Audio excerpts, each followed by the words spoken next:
So when I say you're taught to be seen and not heard, like my dad was very progressive. Yeah. He was hard on us. Mm-hmm. And my mom was a little more traditional, but she's gotten better. But it was our family around us Yeah.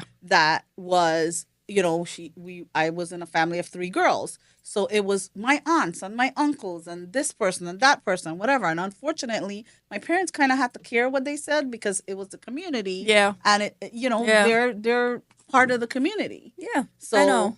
but now, I mean, I think part of my community is probably rolling over in their wherever they are when I'm so open about everything on my podcast and my social media and whatever. But one of the things that I believe is that we learn from each other. Mm-hmm. And if you don't share what your wins and your losses are, Yeah.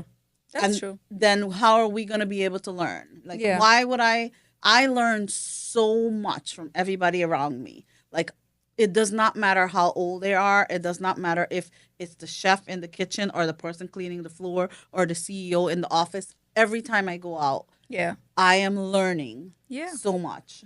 So sharing with people is you just never know. Yeah, for sure. There are times where I'm telling you, my son teaches me stuff. Yes. You know about it. There are times where I'll be like, this is hard. Like, I didn't expect this kind of reaction. And he'll be like, it's okay.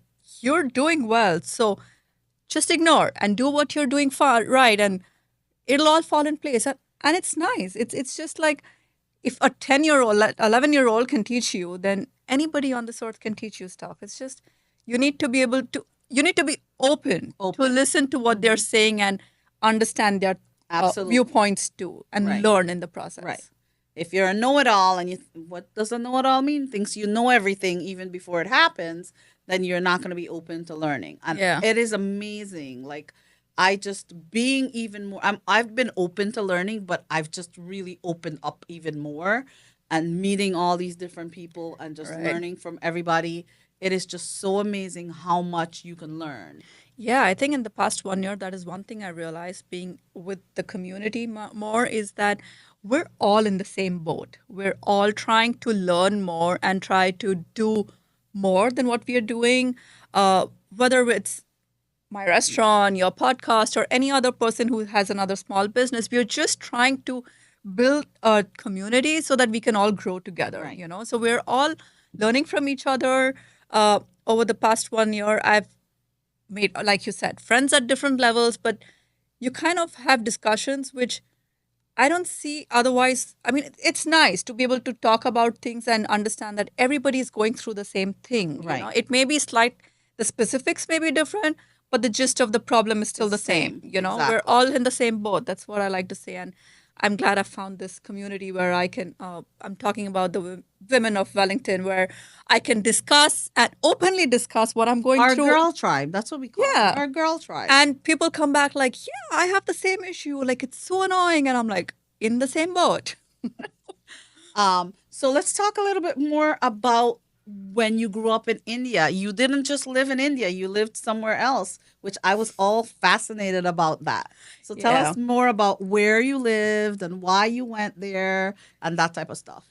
I spent a year and a half in Singapore doing my master's of biomedical engineering. That was my dad. All him. He's like, just go out and see the world. You don't need to get married. You don't need to fall in this trap that the society wants you to. Just expose yourself to there is a lot going on outside just this society where you have to just come home, cook, and take care of family.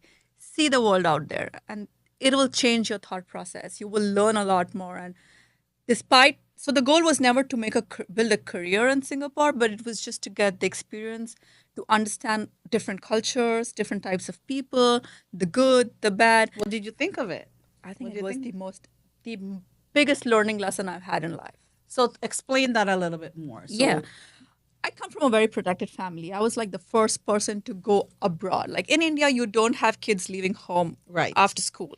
You are staying with your parents throughout your lifetime. We have like generations of people living in the same house. So to be able to live an independent life where you're away from home, of course, it's freedom for the first time. So some people tend to misuse it. There are some people who value it. so you see all that. When you leave home, you meet so many different people, and how when I was in Singapore, there were people from across the globe there. Right. There were Indians, there were Pakistanis, there were people from Germany, Singaporeans, of course. There were people from other parts of Europe also. And we were all studying. We would party together, we would study together, we would attend lectures together. So there's a lot of interaction. There's a lot of discussions and exchange of culture, I would say. Like the conversation, like you and I clicked, but we're from different parts of the world, technically. Right. But Right. imagine doing that with people from different parts of the world. So you Right. learn so much, you get so much more exposure. And that's when I realized, like, there's a good, there's a bad, and there are people who just move on. I like that. I Yeah. like that one. That's how Good, the bad, and the ones that are just moving on. moving on. So that's how the world is divided. That's how I tell my son, there'll be good people, there'll be bad people, and there'll be people who wouldn't care about what you're doing. Right. They're just Right. moving on. They're So, indifferent. Yes. yeah. So I realized that I need to ignore the bad, moving on, not so much, but connect more with the people who want to do good, because that's how I will grow. Right. Right. So in Singapore, while you were doing that, what did you think of the multiculturalism of your college, your Right. university? You liked. Yeah. What about the country?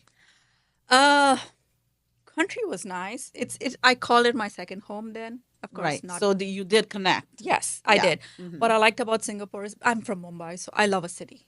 I'm a city person. It's a beautiful city, a safe city. I could be out all night. But there's still public transport. There's food available all night. People are like Monday to Thursday, they were working. Come Friday afternoon, everybody packs up and everyone is partying. Nobody cares about anything in Singapore.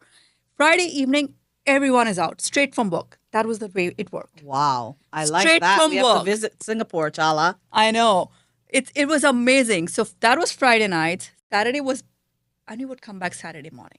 I mean, I'm glad Mom doesn't see this podcast. I'm sending this podcast to India to Purnima's parents, okay? So they could hear all about what she did in Singapore. Yeah, we would come back home at 6 or 7 in the morning, have breakfast, and then go to sleep. Yeah. So Saturdays were spent sleeping and then doing whatever. And Sundays was when you do your laundry and prepare get for the back whole together. week, get Yeah. back together for the week. So it was amazing. So it was like college experience, except in another country. Yes. So, because I have a son that's about to go to college, Uh-huh. and I am actually making him go away Yeah. because I was not allowed to do that. Yeah. Right. So he's like mama's boy, grandma's boy, and he didn't want to go away. So I'm actually making him go to campus. Yes, it's going to cost me tens of thousands of dollars more, but he's going to live there for a year and see how it is. Because he went to high school during COVID.